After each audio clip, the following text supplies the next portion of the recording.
tem que ser uma coisa muito rápida, né? Eu estou aqui com o João Almeida, que está aqui à minha esquerda, com o João Melo, que está aqui logo a seguir, depois está o Lopito Feijó, depois está digamos, o Adelino aqui da... o Lopito Feijó. O Lopito Feijó, sim, né?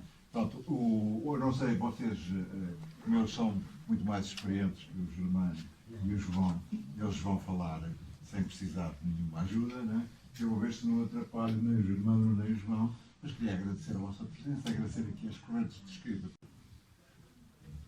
Buenas noches. Boa noite. É assim. Eu aprendi com a minha mãe. Há uma palavra, Lucrécia. Uma palavra muito bonita. Lucrécia.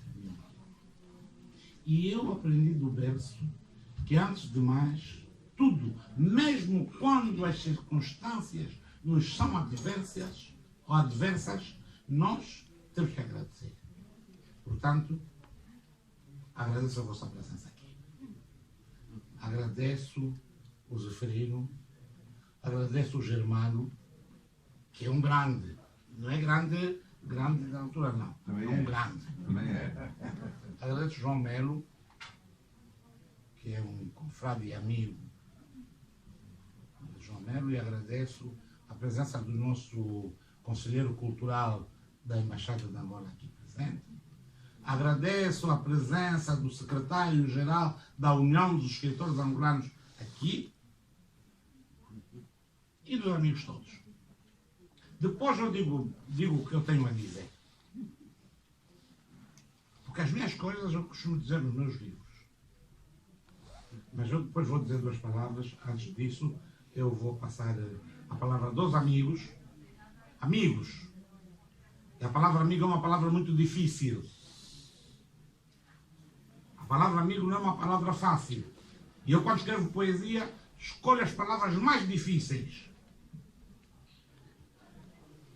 Então, vou passar a palavra a um amigo. Mas tu, Moreira, ou vai tu? Não. Passa. Aurelino, tá. O Aurelino é um amigo, difícil, mas é um amigo. Para já quero vos dirigir um abraço. Óbvio que eu não estou aqui na qualidade de... Era melhor levantar-se. Obrigado. Eu acho que ficarei sempre à mesma altura, mas é que eu prefiro descansar um pouco. E então, eu não estou aqui na qualidade, como é óbvio, de editor do Lopito Feijó, mas para mim eu acho que era muito mais pequeno e comecei a crescer com os editores e com os autores. E quero endereçar um abraço, um cumprimento muito grande a este editor que marca gerações e gerações, que é o Zeferino da Caminho, o meu querido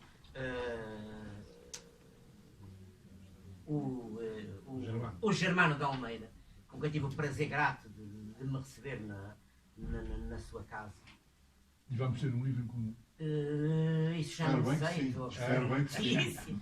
E João de Melo, que tive o grato prazer. João Melo, tem razão, o prazer de o conhecer pessoalmente depois da obra que já estava no corpo. E também não sou, digamos, um paraquedista, até porque não fiz a tropa, nem foi à Academia Militar, mas admiro todos os paraquedistas no mundo, de certo modo, no mundo das artes. O Lopito Feijó pediu-me para eu dizer algumas palavras sobre este livro, e eu fui apanhado, digamos, neste gancho, e óbvio que fiquei a olhar para ele um espanto, e entretanto alinhei aqui umas linhas que vou procurar ser breve. Ele nasceu em Luanda, estudou Direito em Coimbra e em Luanda, não é? As obras literárias, há as obras que me marcam profundamente, que é o Meditando, Desejos da Minata. E um dia devemos saber quem é essa Aminata. As doutrinas, são 10 livros diferentes, e aquilo que me parece é que a palavra doutrina é o portal, portá-la em seus versos de poesia, diz que é uma filosofia própria, que tem a ver com a sua maneira de estar na sociedade, nas sociedades. Infere um conjunto de princípios filosóficos que requerem um determinado comportamento social, uma determinada forma de intervenção na cidade e na vila. Se quiser dormir na rua, dorme. Se quiser comer, come. Se quiser aparecer 5 dias ou 10 dias, depois aparece. Digamos, a absoluta liberdade, embora a liberdade sempre com os limites naturais ao corpo e ao planeta, não é? Ou seja, temos que ter a coragem de passear na berma junto digamos, a um precipício, não fotografar muito, temos que ter em atenção, porque senão poderá acontecer coisas horríveis, como nos aconteceram a queridos amigos nossos, em particular lembro do Sassé. Ele assume-se como uma doutrina, para mim, da liberdade total, doutrina que tem a ver com saber estar, ficar, doutrina sem fronteiras, sem limites. Não será, eu acho que isto é um propósito que se poderá colocar, não será isto uma antidoutrina contra a sua personalidade e como há o exemplo, que são estes tais princípios doutrinários que advoga, que ao mesmo tempo implicam uma regra, e a gente pergunta onde está a liberdade, não é? A grande interrogação fundamental da vida, não é? No cumprimento do rigor mais amplo da liberdade, no respeito pela liberdade do outro, não é? por ouvir o outro. Não é? É uma determinada geração que tem com eles uma transmissão, tem com eles uma carga humana e obviamente de intervenção e política. Mas temos aqui a rebeldia dos textos. A agressividade, ele tem uma agressividade na memória, na memória e também, digamos, na própria, que transfere para a metáfora. E onde é que poderá residir isso, na minha humilde opinião? É o tal coração, e o coração dele é um fuzil, é o próprio corpo. Acho que nós temos todos, digamos, a nossa expressão artística é uma vitamina. O Antônio Leonardo dizia que não há obra que não passe pelo corpo de cada um. Isso poderá ser a forma. Eu gosto muito de vários pudins, mas portanto há uma forma. Mas há o pudim da minha sogra que eu adoro profundamente, que é diferente dos outros. Ou seja, e talvez seja isso aquilo que se diz na arte, o mínimo exigível é o acrescento. E outros que nos permitem a loucura, ou então que nos perturbam interiormente aos criadores, que era o António Gamoneda, que esteve aqui nestas correntes, que dizia que onde haja os resíduos da não repetição. Ora, isto é fulminante. Os resíduos da não repetição. No mínimo, o resíduo da não repetição. Ou seja, isto é um fuzil, isto é um fuzil, digamos, ao criador. Mas eu queria, para aquela agressividade que ele fala, são estes últimos poemas dele, que são os poemas eróticos. Eróticos em que nós temos todo o conhecimento de uma ocidentalidade do erótico. E aquilo que eu vejo nele é precisamente essa ligação de esse calor, essa cor, esse sabor, esse cheiro, esse suor da África, que existe no erótico dele, que é uma reserva e é para preservar. E para nós gostosamente o lermos e celebrarmos, digamos, a palavra, com o espanto e com também o espasmo, se possível. Ele fala-nos na intensidade, quer dizer, acho que ele fala na intensidade do verbo, da verdade que as pessoas não gostam que se digam cara a cara. Não gostam de ouvir. De ouvir. É a verdade, ninguém quer ouvir. Da relação, digamos, também tem uma relação profunda, daquilo que me leva, e que este editor, o Zeferino, me levou a conhecer, que foi esse notável, esse nosso querido Luandino Vieira. Estive com ele aqui há uns dias nos contos que foram editados, penso que estará em Angola em março, que foi o editor dele no Nigino, que diz que o editor é a mulher que escreveu no Nigino, que é um trabalho magnífico, que tem também umas ilustrações do Alberto Pessim. Espero que tenham a oportunidade de ver isso. E de ver o quê? De ver aquilo que também nós vemos. Em Portugal há duas línguas, que é o português e o holandês, são oficiais. E aquilo que eles nos trazem é o quimbundo, que é dele, não é? Que é dele. O quimbundo, digamos, essa língua materna. Há palavras que penso que para nós são intraduzíveis. Sabe tudo, pá. Como se exprimem os sentimentos, a alegria, a tristeza, a saudade. A saudade está nele. Coisa curiosa. a ausência, a pertença e pertencer a um lugar. Eu penso que a Póvoa é precisamente esse lugar que está nele, esse lugar momentaneamente sedentário e nómada, que ele é fundamentalmente nómada. E um nómada de interiores, que é aquilo que deve ser o artista nas suas várias variantes. Há desejo, eu penso que ele tem um cheiro diferente, não sei se ele pode, ou eventualmente dizer isso, o que é a maresia deste lado do Atlântico, que é a maresia do lado do outro lado, não é? E ao mesmo tempo, aqui, quando se fala da doutrina e dos 3 e dos 10 da doutrina, na motivação deste livro, eu acho que também há aqui uma transição que já se fala. E é óbvio que todos nós historicamente sabemos disso, que é a transição socioeconómica, partidária, económica, até sociológica. Um período de transição, mas essa transição não é formal, é um período de transição do viver, não é? E em particular, eu permitam que é um poema, são poemas muito pequeninos, mas ao mesmo tempo muito subtis, ou seja, que interseccionam a nossa curvatura, o nosso ciclo interno, não é? O verão, não é? Verão, nessa questão, disse anteriormente, nessas questões, verão não tem não. Sob de antemão, no auge de um cacimbo de cara de pau. Isso é muito sério. É o verão a ver se vamos ver, o tempo com visão, mas não iremos ver, porque ainda não veio. Grande estrela, quem falou? No fundo, acho que é um livro que nos convoca à esperança. A esperança de que todos os queridos autores aqui presentes também nos convocam em nível do tempo. Esse eu sei que é o grande poder de amassadazão eventual. É isso. Não sei. Obrigado, Aurelio. Obrigado. Vá. Toma lá a tua palavra.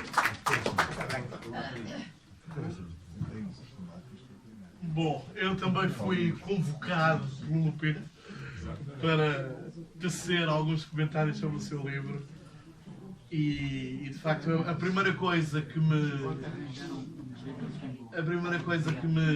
saltou à vista quando li é que se já de alguns livros para cá o Lupito se revelava como um herdeiro de uma certa forma de experimentalismo na poesia, nomeadamente até com algumas relações de familiares, entre aspas, no sentido familiares do sentido da criatividade, com o nosso concretismo, mas não no sentido da utilização da poesia visual, como aconteceu em Portugal ou no Brasil. Não. Eu, quando falo aqui do concretismo e da poesia concreta portuguesa, falo da utilização dos vocábulos desconstruídos e reconstruídos. E isso acontece em vários destes curtos poemas, que são uma espécie de fragmentos.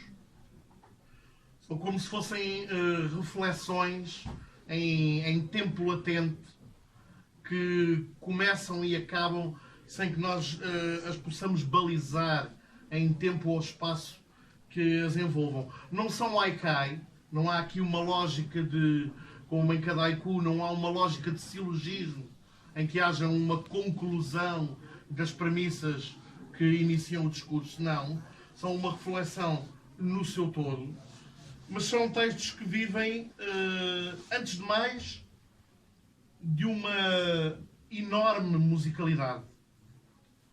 São textos que vivem, por exemplo, para lê-lo. Assaz infértil amor para lê-lo, demais inútil com dor de duelo, ardor de livro, ainda no prelo. E nós encontramos aqui a toada da memória, a preparação para a tal escrita latente, o livro no prelo, a palavra que está no centro de muitos destes poemas, a palavra que é muitas vezes referida, a palavra que é causa e consequência simultaneamente deste e dos livros, lá está, repito, latentes. O Maurice Blanchot usava a expressão o livro por vir.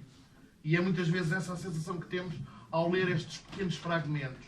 É que há um livro a construir-se em tempo real, que será talvez essa doutrina a que ele anseia, almeja, alcançar, sem que o próprio autor saiba ainda, mas sabendo ao mesmo tempo que ela não está concluída. Ou seja, não saberá qual é a sua forma final, mas tal como o escultor, que vai retirando pedaços da pedra e chega a um ponto em que diz, é isto, o trabalho do Leviathan vai um pouco nesse sentido, em que vai desbastando a massa inicial de onde poderia retirar um e cada vocábulo, até que se vá moldando uma forma que lhe surge reconhecível, identificável e na qual ele se reconhece. Lá está. Como disse, é um livro de poucas palavras, um enorme caráter de reflexão e de uma utilização muito sagaz e muito irónica. Falou-se aqui várias vezes da ironia. Começamos a pensar que se calhar a ironia é uma constante na literatura africana. Há de facto sempre essa presença, mesmo falando em registros muito distintos, não é?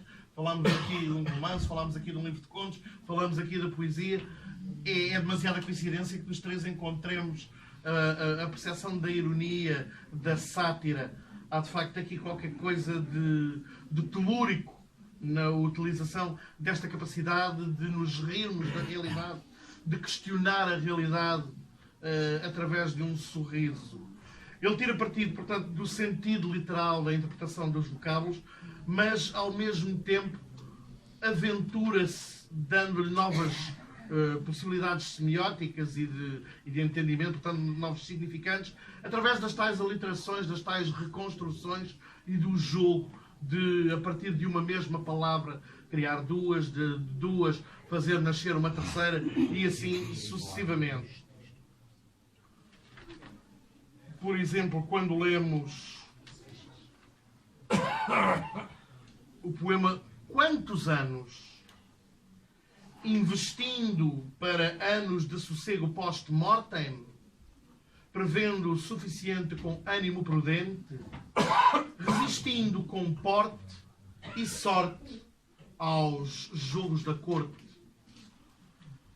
E nós pensamos se vamos ficar por uma leitura mais superficial quanto a esta sorte e aos jogos da corte, ou se poderemos ir mais fundo e pensar se não há uma leitura mais aprofundada e sutil, para usar a inteligente palavra do Aurelino de há pouco, e se não estaremos a falar quer de uma dimensão amorosa, quer de uma dimensão política, quer mesmo da dimensão da própria criação política, da própria criação da poesia, perdão, o trabalhar da palavra escrita sem a interferência dos perigosos elogios precoces, que são também uma forma de corte, como todos os que estão ligados à criação literária certamente reconhecerão com facilidade.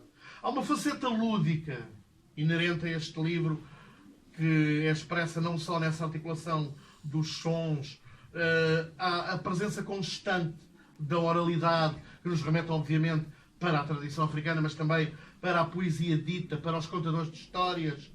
Há aqui diversas imagens que, uma vez desenvolvidas, poderiam levar-nos aos contos partilhados em volta de fogueiras, aos contos partilhados de geração em geração.